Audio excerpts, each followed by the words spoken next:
You can't compute your way forward into an uncertain future. You can't use an algorithm to do that.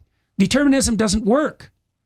That's not a theory. Yeah, okay. We know that. So if you're saying, if somebody's out there and like, I would like to believe in God if it's real. Let's say they just say that. Yeah, but you wouldn't. That's the thing. No, I don't know. I meet people who say, if God exists, I want to know that. I'm not a... The price is the cross. My point is, would you say to them, it's not about looking at philosophical arguments, it's about taking up your cross and following him. That's the quicker path to accepting belief in God than a philosophical syllogism. Exactly. No, it's a mode of being. Yeah. It's a mode of being.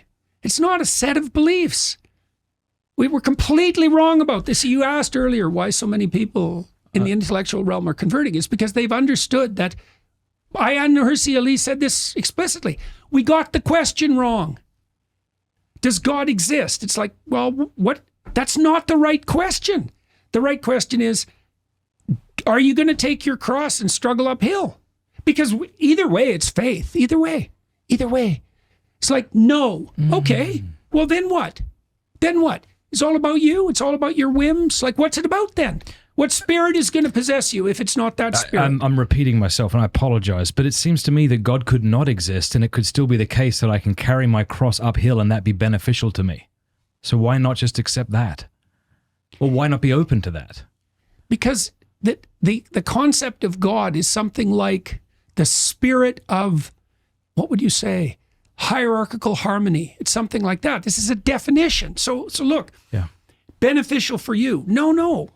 By beneficial, I don't mean in a cheap, quick sense. I mean, I will flourish if I do this thing. But here's the offer God makes Abraham.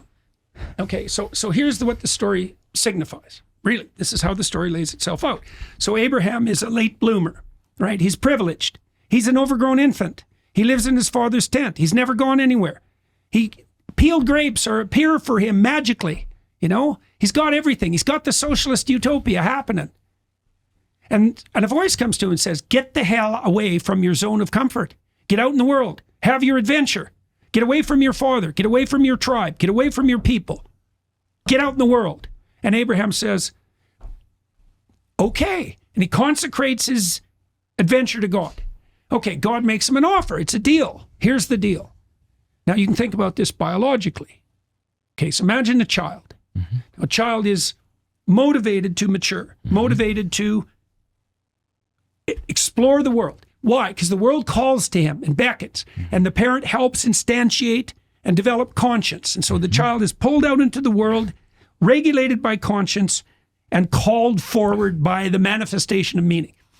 That is a representation of the spirit that impels him towards development. Same thing in adulthood. Abraham decides he's going to live by the calling of that spirit. That's his decision. Okay, so what's the offer? Follow the pathway of adventure. You'll be a blessing to yourself. That's a good deal. Are you a blessing to yourself? No, I'm addicted to pornography. It's like, time for a better adventure there, young man. Right. You'll be a blessing to yourself. You'll earn a well-deserved reputation. That's a good deal. Yeah. That's a good deal. That's the place you store the treasure that you store up in heaven.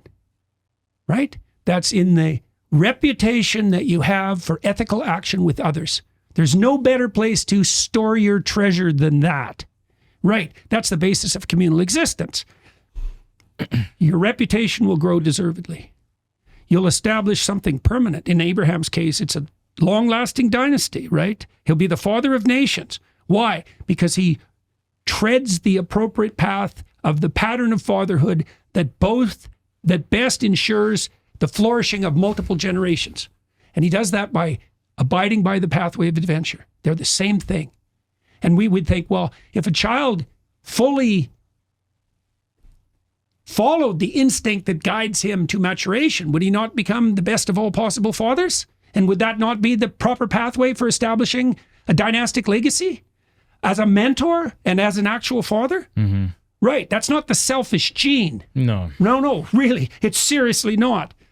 You'll do it in a way that'll be a blessing to everyone else. Okay, so 4 things, all stacked on top of each other.